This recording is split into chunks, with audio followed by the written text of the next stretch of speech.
The following video was brought to you by two individuals who, upon the Constitution, are seen as separate but equal. They will attempt to explain the interworkings of genetic splicing and cloning. These are their stories.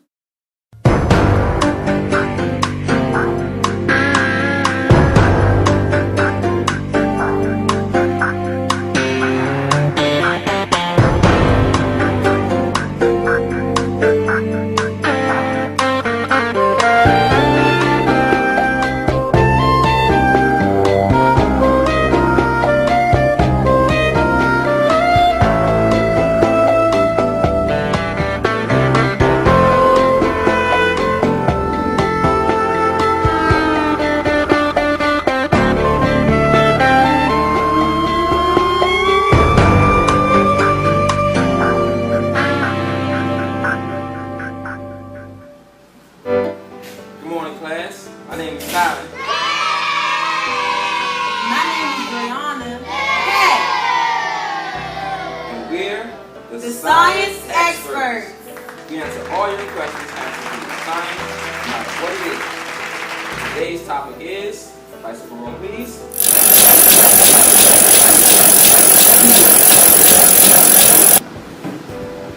Genetic splicing and cloning. That sound means it's time for the mailbox. I'll be right back. Hey, Adriana. The first letter is from Howard in North Carolina. Howard says, "Dear Adriana, what is gene splicing?" That's a great question. Gene splicing is when DNA is cut out of a gene to add different base pairs. That's a little bit vague, Adriana. Do you mind expanding a little more? Sure. Well, you see,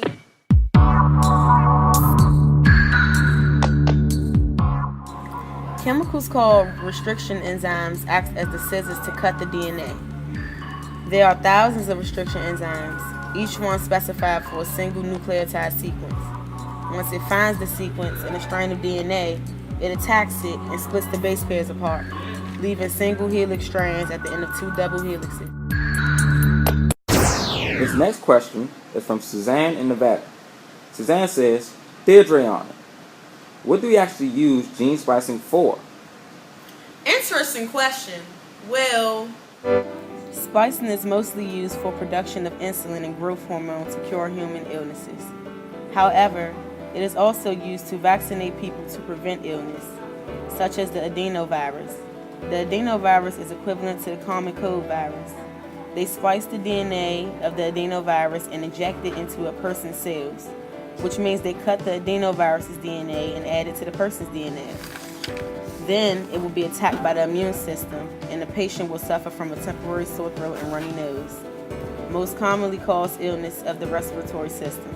Depending on the injecting serotype, they may also cause various other illnesses. So, Adriana, in short, you can use it to create insulin and growth hormones, as well as vaccinations to prevent people from getting sick. What the fuck is that? One. What's that? I know what it is. It's Question Boys.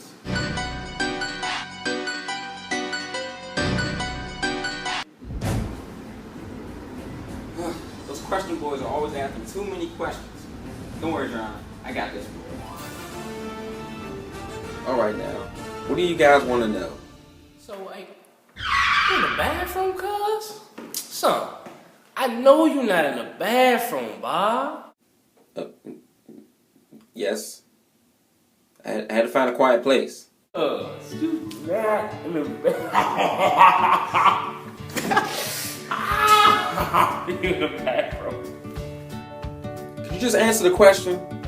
Or ask the question? What is it you want to know? Nah, for real though. Just tell me what cloning is, cuz. So, the term cloning actually refers to a bunch of different processes in which genetically identical copies are created out of one biological entity. Some copies of cells and tissue and even entire organisms have actually been made through recent science. Say, cuz, do clones ever naturally happen, cuz? Well, actually, they do in some plants and single-celled organisms. It's called asexual reproduction. In asexual reproduction, a new generation of offspring is created from a single cell from the parent organism. Hey Bob, so what type of cloning are there? Well, I'm glad you asked that. There are 3 types of cloning: reproductive cloning,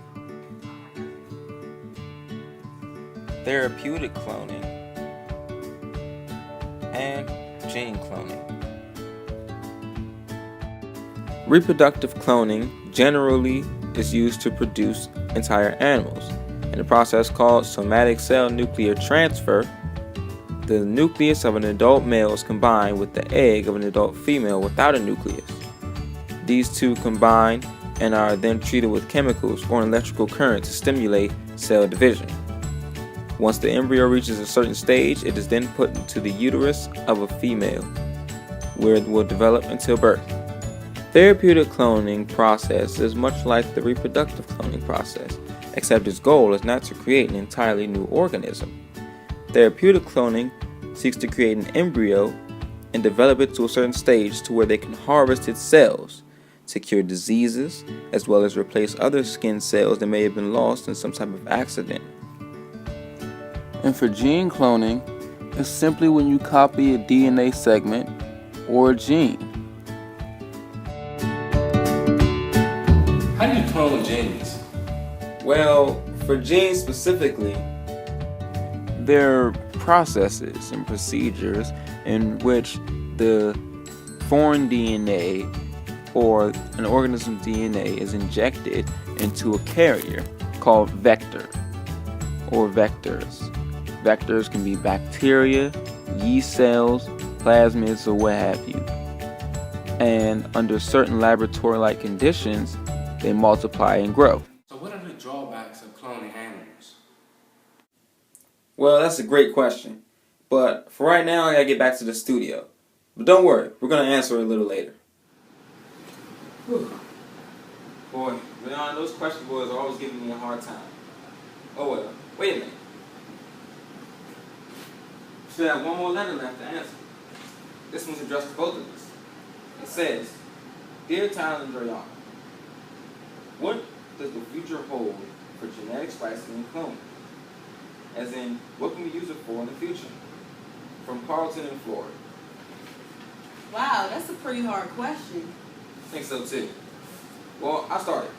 For cloning, it's kind of tricky because reproductive cloning at the moment is very inefficient.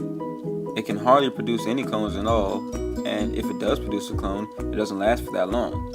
So the hopes for the future is that it can mass produce clones with specific genes and specific protein producing milks, such as cows and goats. The hope for therapeutic cloning is that in the future it can produce all kinds of cells that can be used to cure all kinds of diseases, even such things as Alzheimer's and heart diseases, which is pretty similar to the future of genetic splicing, which is expected to increase the effectiveness of medicines as well as create new medicines.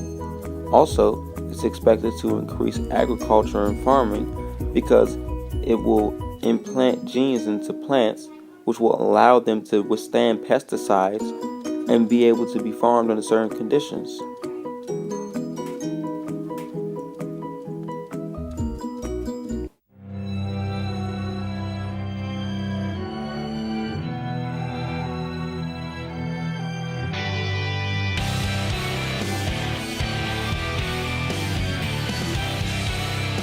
Baby, baby.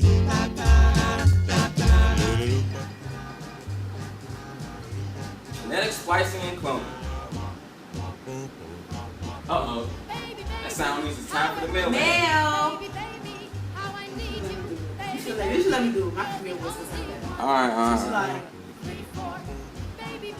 Genetic splicing and cloning. Whoa! That sounds means it's time for the Hey, mail. hey. So awesome. What